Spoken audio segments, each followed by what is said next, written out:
Assalamualaikum warahmatullahi wabarakatuh. Alhamdulillahirrahmanirrahim. Wabihi nasta'in. Wala umuri dunya waddin.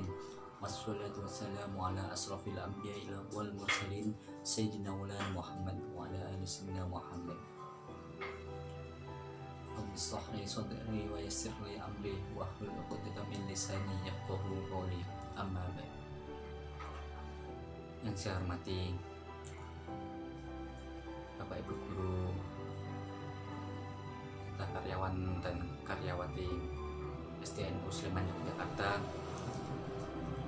yang saya sayangi, anak-anakku, siswa-siswi SDN Musliman Yogyakarta, dan tak lupa pula semua Bapak dan Ibu wali siswa kelas 4 yang saya hormati pula. Pada kesempatan hari ini saya akan meneruskan apa yang saya sampaikan di pekan lalu atau seminggu yang lalu. Di kesempatan hari ini saya akan menjelaskan apa itu kemuliaan bagi orang-orang atau manusia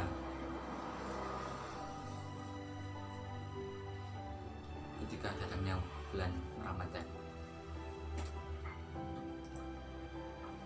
Nabi Muhammad SAW bersabda, barang siapa yang menerima datangnya bulan Ramadan dengan keadaan senang atau gembira, maka haram baginya akan siksa api neraka. Jika kita menerima datangnya bulan Ramadan dengan keadaan senang, gembira, tentu kebahagiaan atau kemuliaan yang akan kita dapat. Tapi justru sebaliknya, jika kita menerima datangnya bulan Ramadan dengan keadaan susah atau setelah bahasa Jawanya itu grundel dalam hati, tentu kita tidak akan dapat apa-apa. Justru kegelisahan yang akan kita dapat. Dari sini kita kutip dari hadis-hadis yang disampaikan oleh baginda Rasul Muhammad SAW. Orang yang mendapat kemuliaan ini ada 3. Yang pertama apa? Yang pertama adalah orang yang suka bertirakat. Orang yang suka bertirakat. Terus yang kedua adalah orang yang suka berzikir. Yang ketiga ini adalah orang yang suka bersedekah atau sedekah. Nah, yang pertama adalah orang yang suka bertirakat. Bertirakat ini bagi orang-orang terdahulu, contoh Nabi, sahabat, tabi'in, ataupun wali-wali atau ulama-ulama terdahulu ini melakukan tirakat dengan apa? Ingin apa yang dia cita-citakan ini terkabul. Kita ambil contoh Nabi Daud alaihissalam. Dia menghadapi umatnya. Nabi Daud ini punya hajat. Nabi Daud ini bertirakat dengan cara apa? Dengan cara berpuasa. Berpuasa apa? Berpuasanya sehari puasa, sehari tidak, atau yang kita kenal sekarang ini adalah puasa Daud. Puasa Daud ini adalah sebaik-baik puasa dibandingkan puasa Senin Kamis ataupun puasa sunnah yang lain. Puasa Daud ini adalah sebaik-baiknya puasa.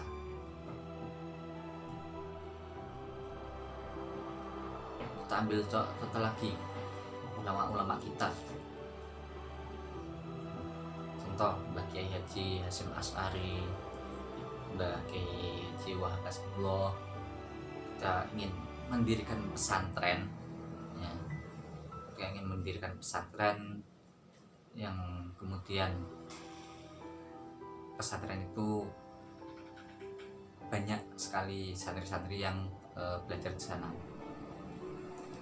Apa yang dilakukan oleh Kiai Haji Wahab Hasbullah dan Kiai Haji Hasyim Asy'ari ini?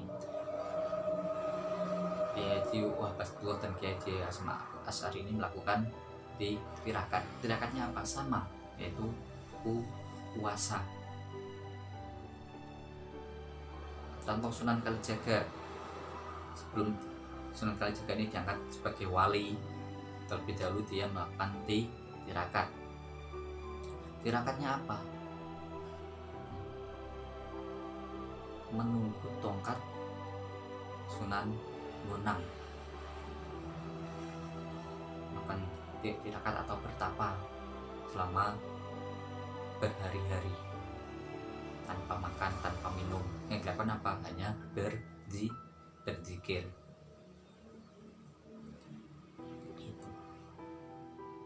Jadi jika kita ingin atau menginginkan apa yang kita inginkan, apa yang kita cita-citakan, ingin terkabul, ingin punya hajat supaya terkabul, ya, maka kita harus melakukan tirakat.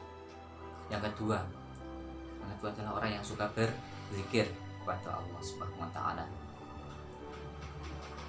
Orang yang suka berzikir ini akan mendapatkan kemuliaan. Kenapa? Apalagi sekarang ini menjelang datangnya Lailatul Qadar, yaitu malam yang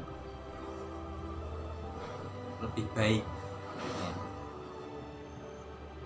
daripada 1000 bulan. Malamnya lebih baik daripada malam-malam yang lain. Apalagi kita berzikir, bermunajat kepada Allah SWT, tentu pahala-pahala yang kita dapat ini akan berlipat-lipat.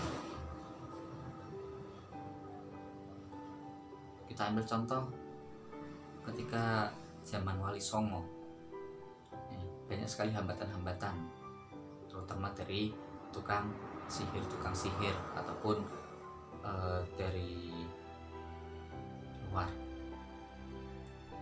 Biasanya yang diberikan kepada umat Islam pada zaman dahulu, zaman Wali Songo ini adalah yang dilakukan adalah berzikir, ya, supaya apa? Imannya ini jadi kuat. Yang ketiga adalah orang yang suka bersedekah atau sedekah. Sedekah atau sedekah ini merupakan tolak bala. Tapi yang perlu kita ingat, jika kita ingin bersedekah, ya, kita harus berniatkan semata-mata hanya karena Allah atau mencari keridhaan Allah. Jangan kita pengen bersedekah ini hanya karena ingin menolak bala atau terhindar dari musibah tersebut. Jangan. Tapi harus kita niatkan ini semata-mata mencari keridhaan Allah. Nah, dalam kitab Ad-Da'in Nawawi disebutkan di sini, sedekah ini bermacam-macam, ya, tidak harus dengan kita punya harta banyak harus bersedekah, tidak, ya, bersedekah ini tidak harus dengan harta, tapi banyak cara untuk bersedekah. Di dalam kitab Ad-Da'in Nawawi disebutkan, ya, wal kalimatu thayyibah sedekah. Kita berbicara baik pun itu sudah termasuk sedekah. Kita berbicara dengan kawan, apalagi berbicara dengan ustadzah atau orang tua kita atau guru-guru kita, ini dengan perkataan yang baik, dengan kata-kata yang halus. Ya, kalau di tradisi pesantren pasti ketika berbicara dengan orang yang lebih tua itu berbicara dengan bahasa Jawa krama, berbicara dengan baik. Ini sudah termasuk sodako. Terus disebutkan lagi, wa bi kulli khatwatin tamshiha ila sholati sodako, wa tumitul ada anit toriki sodako.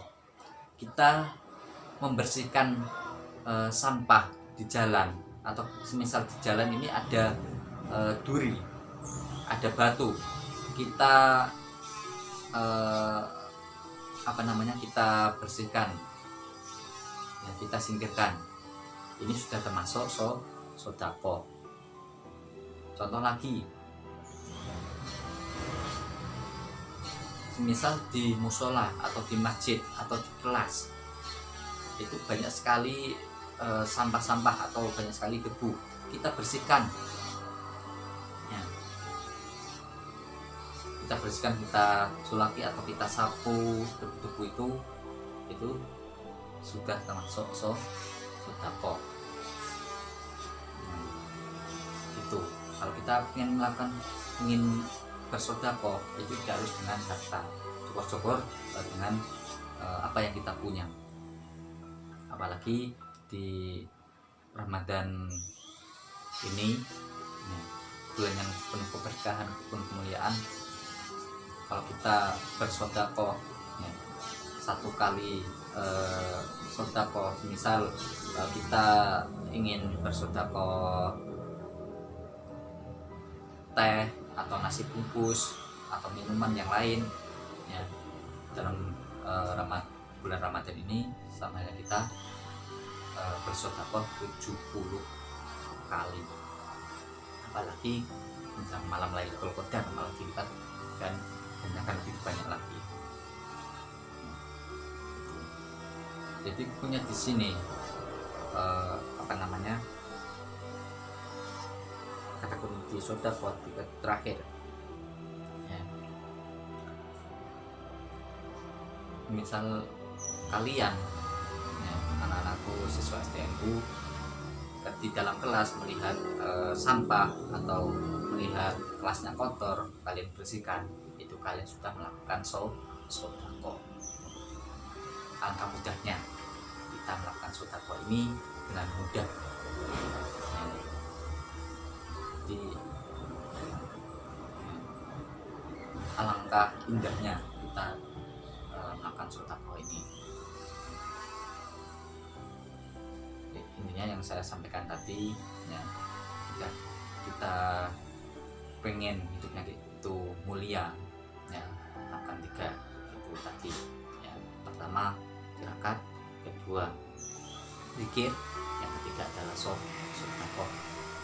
Apalagi ditambah lagi sholawat. Kita melakukan sholawat kepada baginda Rasul Muhammad SAW, tentunya kita akan mendapatkan keselamatan. Apalagi menjelang malam Lailatul Qadar ini, hingga malam hari kita perbanyak sholawat, tentunya berapa kali lipat, ya, kemuliaan atau keselamatan yang kita dapat di yaumil kiamah nanti. Amin Allahumma amin. Cukup sekian apa yang bisa saya sampaikan, kurang lebihnya mohon maaf. Mudah-mudahan bisa memberi manfaat bagi kita semua. Akhirul kalam, billahi taufiq wal hidayah, wa ridha wal inayah. Wassalamualaikum warahmatullahi wabarakatuh.